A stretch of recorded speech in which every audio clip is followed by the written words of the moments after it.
Hello everyone, welcome back to the channel. In today's video I will show you how to fix WhatsApp not opening or loading problem on your Android or iPhone. See, this is the problem, WhatsApp loading problem, how to fix it. Okay, let's get started. First open your Google Play Store app and now search here WhatsApp app.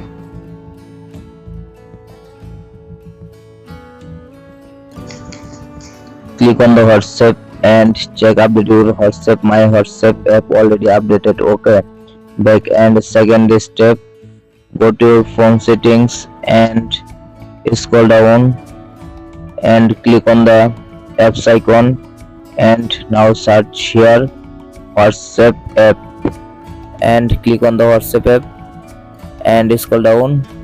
Now click on the storage option and clear check and clear data.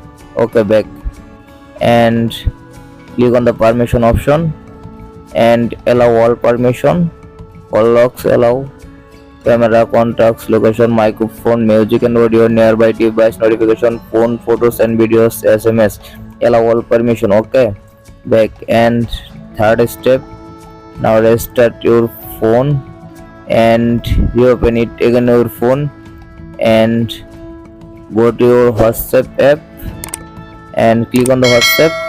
And I hope your problem has been solved successful. Please subscribe my YouTube channel.